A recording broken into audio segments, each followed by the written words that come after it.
اب سے کچھ دیر پہلے جو IMF کا اجلاس ہوا اس میں پاکستان کے لیے قرض کی منظوری باقاعدہ طور پر دے دی گئی. 7 ارب ڈالرز ملیں گے پاکستان کو اگلے 37 ماہ میں.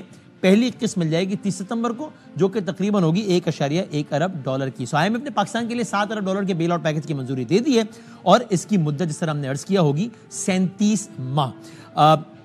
پروگرام کی پہلی قسط 30 ستمبر تک پاکستان کو ملے گی. کچھ یہ معاشی ایکسپرٹ سے کہتے ہیں اور گورنمنٹ کے لوگ بھی کہ IMF سے قرض کی منظوری سے بیرونی ادائیگیوں کا دباؤ اب ختم ہو جائے گا یا کم ہو جائے گا. وزیر اعظم شہباز شریف صاحب اس کے پیکج کی منظوری پر اطمینان کا اظہار کرتے ہیں. کہتے ہیں اللہ کے فضل و کرم سے معاشی اصلاحات کا نفاذ تیزی سے جاری ہے. معاشی استحکام کے بعد معاشی ترقی کے اہداف کے لیے ہم محنت جاری رکھیں گے. اسٹیٹ بینک کے گورنر کہتے ہیں کہ IMF قرض پروگرام کے لیے حکومت نے سخت معاشی پالیسیاں اپنائی ہیں اور توقع ہے کہ پہلی قسط میں پاکستان کو 1 ارب ڈالر سے زائد مل جائیں گے. اس حوالے سے امریکہ میں موجود پاکستان کے وزیر اعظم اس بات کا اقرار کرتے ہیں کہ IMF کی بہت سخت شرائط تھیں لیکن کہتے ہیں کہ ہم نے وہ شرائط پوری کر لی ہیں اور دوست ممالک کا بھی شکریہ ادا کیا اس ضمن میں. کیا کہا شہباز شریف صاحب نے؟ دیکھیے گا. بورڈ کی میٹنگ ہے IMF کی تو ہم نے تمام ان کی شرائط پوری کر دی ہیں. بڑی کڑی شرائط تھی پوری کر دی ہیں الحمدللہ. اور شکریہ ادا کرنا چاہتا ہوں اپنے انتہائی بااعتماد برادر ملک سعودی عربیہ کا، چین کا اور UAE کا کہ ان کے بھرپور تعاون کے بغیر یہ ممکن نہیں تھا. اجتماعی کاوشوں سے ہماری حکومت نے اور اداروں نے مل کر ہم نے جو معاشی چیلنجز کو نہ صرف قبول کیا بلکہ دن رات محنت کر کے آہستہ آہستہ معاشی جو اشاری ہیں ان میں بتدریج بہتری آ رہی ہے. تو یہ کہنا ہے حکومت کا. ذرا کچھ ہم معاشی ماہرین سے ہی بات کرتے ہیں اور کچھ معصومانہ سوالات کے جوابات جاننے کی کوشش کرتے ہیں کہ یہ جو پیش رفت ہوئی ہے یہ پاکستان کی معیشت کے لیے کتنی اچھی ہے یا اچھی نہیں ہے. اس سے عام آدمی کے حالات کیا کچھ بہتر ہوں گے یا جس تیزی سے خراب ہو رہے تھے اس رفتار میں کم از کم کمی آئے گی؟ جو کچھ اکنامک انڈیکیٹرز کا ہم نے تذکرہ کیا وہ واقعی کیا حوصلہ افزا ہیں؟ ذرا سادہ عام الفاظ میں ہم جاننے کی کوشش کریں گے. اس کے بعد پروگرام کے دوسرے حصے میں ظاہر ہم سیاست پہ بات کریں گے لیکن ذرا پہلا حصہ ہم نے آج کی یہ جو تازہ ترین پیش رفت ہے اس کے لیے ہم نے مختص کیا ہے اور دو بہت ہی ریلیونٹ افراد جو کہ معیشت جیسے پیچیدہ موضوع پر ذرا ظاہر دسترس تو رکھتے ہی ہیں لیکن عام سادہ عام فہم الفاظ میں گفتگو کرنے کا ملکہ بھی رکھتے ہیں اور بہت ریلیونٹ بھی ہیں. ایک پاکستان کا نظم و نسق چلاتے رہیں معاشی اعتبار سے، پاکستان کے وزیر خزانہ رہیں یعنی کہ جناب مفتاح اسماعیل صاحب، میں بہت شکر گزار ہوں. اور ایک پاکستان کی جو ٹیکس اتھارٹی ہے اس کے سربراہ رہے ہیں، ٹیکس کلیکشن جس کا ذمہ ہوتا ہے جو کہ ظاہر ہے کئی اعتبار سے سب سے اہم ایک جزء سمجھا جاتا ہے معیشت کا، یعنی کہ سابق چیئرمین FBR جناب شبر زیدی صاحب. میں دونوں کا بہت بہت شکر گزار ہوں. ذرا ان سے کچھ سمجھنے کی جاننے کی کوشش کرتے ہیں. شبر صاحب ہمیں سمجھائیے گا، بتائیے گا یہ پہلے تو یہی کہ یہ جو پیش رفت ہوئی ہے معاشی اعتبار سے یہ کتنی خوش کن پیش رفت ہے یا نہیں ہے؟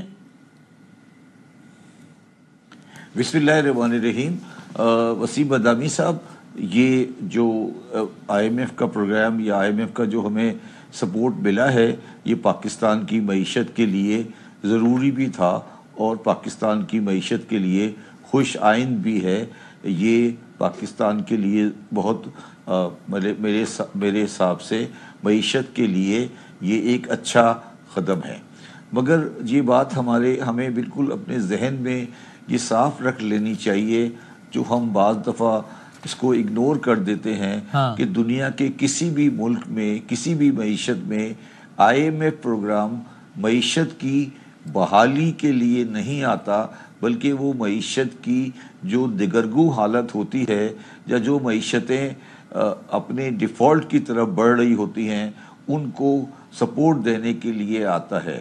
اب آپ کو اپنے طور پر جو چیزیں کرنی ہیں وہ کرنی پڑیں گی.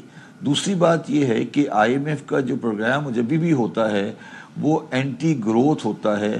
وہ گروتھ کی طرف نہیں لے جاتا بلکہ آپ کو گروتھ کو کوڑا کنڈینس کرتا ہے. مگر یہ بات بھی درست ہے کہ پاکستان میں اگر آپ سپٹمبر 2023 کے ساتھ 2024 کو کمپیئر کریں تو پاکستان کی انفلیشن اور چیزیں بہتر ہوئی ہیں. اور اس کی بنیادی وجہ میرے ذاتی حساب سے گورنمنٹ کے ایکشن سے زیادہ انٹرنیشنل ایونٹ ہیں. فار ایگزامپل کہ آئل پرائسز سبسٹینشلی کم ہوئی ہیں، اور کیونکہ ہماری جو اوور آل گروتھ کم ہوئی ہے تو اس کی وجہ سے ہماری ڈالر کی ڈیمانڈ کم ہوئی ہے، تو ایک اسٹیبلٹی ڈالر میں آئی ہے. یہ بات سمجھنے کی ضرورت ہے ہمیں. یہ بات ہمیں سمجھنے کی ضرورت ہے کہ اگر کسی آدمی کے پاس 4 روٹیاں ہیں اور اس نے قرض لیا ہوا ہے تو وہ 2 روٹی اپنے قرض دینے والے کو دے دیتا ہے اور 2 روٹی اپنے بچے کو کھلا دیتا ہے. اگر آپ اس 2 روٹی میں سے 2.5 روٹی قرض دینے والے کو کھلا دیں گے تو قرض دینے والا خوش ہو جائے گا، مگر آپ کے بچے کے پاس صرف 1.5 روٹی بچے گی. پاکستان آج اس سینیریو سے گزر رہا ہے جب پاکستان کے پاس اپنے بچوں کو کھلانے کے لیے روٹی نہیں ہے، مگر ہم انٹرسٹ کاسٹ دے دے کے اپنی ملک کو چلا رہے ہیں. تو جتنی مرضی آپ باتیں کرتے رہیں، پاکستان کی معیشت کی شکل صورت وہ نہیں ہے کہ جو ہم سمجھتے ہیں کہ یہاں پر کوئی دودھ اور شہد کی نہریں بہنے والی ہیں. ہمیں اپنے بچوں کو کھلانے کے لیے روٹی کاٹ کاٹ کے اپنے قرض داروں کو دینی پڑ رہی ہے، اور یہ ہمیں کسی دن فیصلہ کرنا پڑے گا کہ کب تک ہم اس کو کاٹ کاٹ کے اپنے قرض دینداروں کو دیتے رہیں گے.